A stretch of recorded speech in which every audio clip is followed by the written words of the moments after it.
Bonjour Jacqueline, alors on mange quoi cette semaine à la map du Ronceret? Eh bien écoute, on a beaucoup de légumes. Alors, moi je vais proposer une petite recette radis noir betterave. Ça tombe bien, on en a en plus dans nos paniers cette semaine. Ouais, ils sont magnifiques.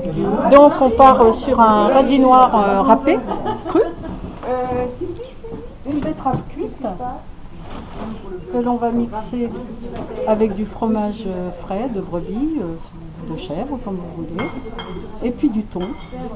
Et puis on va faire un petit mélange de tout ça et qu'on va pouvoir étaler sur des toasts ou du pain grillé.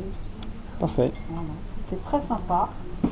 Et le fromage adoucit un petit peu l'aspect piquant du radis.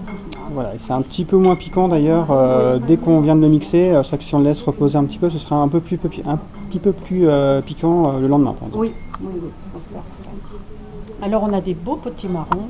Alors le potimarron, sous toutes ses formes. On peut, voilà, on ne l'épluche pas, on le lave, hein, on enlève les aspérités. Alors moi souvent je fais des madeleines au potimarron.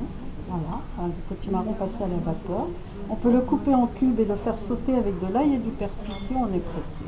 On peut faire une purée, on peut faire un gratin. J'ai donné des recettes sur le site de la MAP, donc c'est un régal le potimarron. Riche en provitamine A en plus. Les carottes, voilà, tout le monde connaît les recettes de carottes. On peut faire des gâteaux à la carotte, tout simple. Pommes de terre, bien sûr, sous toutes ses formes. Légumes habituels de l'hiver. Elles sont magnifiques, ces pommes de terre. Toutes les formes. Hein. Oui, toutes les formes. Elles sont délicieuses, hein. Franchement, que ce soit en frites, en purée, elles se marient très bien à toutes les recettes.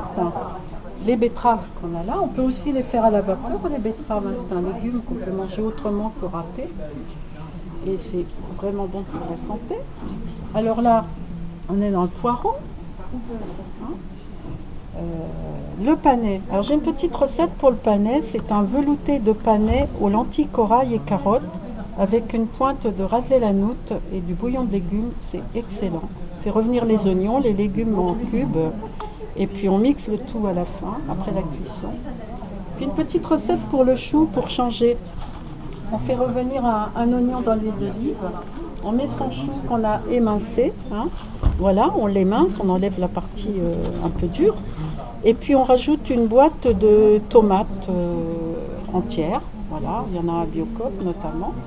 Et après, on met du riz dessus et on couvre d'eau, tout simplement. Et le riz va absorber et à la fin, on met du gruyère râpé. C'est trop top, c'est vraiment bon. D'accord, parfait. Voilà. Et cette semaine en plus, on a eu droit à des légumes secs et à des pâtes. Oui, ils sont excellents. Alors, qu'est-ce qu'on a eu? Alors, du quinoa du Perche. Alors, moi, je le connais parce que je le cuisine. C'est vraiment un goût raffiné, je trouve, ce quinoa. Il est excellent. Ça vient d'à côté, ça vient de l'Orne, à côté d'Alençon. Oui, à côté d'Alençon. La pâte Jean-Jean. Voilà, c'est ça, les pâtes Jean-Jean.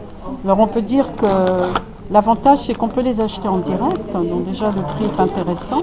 Et puis, ce sont des... Moi, je connais bien les crêtes de coq. Hein. C'est vraiment... Des pâtes que j'aime beaucoup. Je n'ai pas essayé les autres, mais je pense qu'elles sont bonnes toutes. Hein. Les lentillons du Perche aussi sont très très bons. Voilà, c'est des producteurs vraiment qui méritent d'être connus. Parfait, merci Jacqueline. Alors on va se quitter en musique avec un générique de série télé aujourd'hui, c'est ça? Ah, il faut deviner. Voilà, un détective. Un détective, Hercule Poirot. Exactement, bravo, merci. Je gagne pour...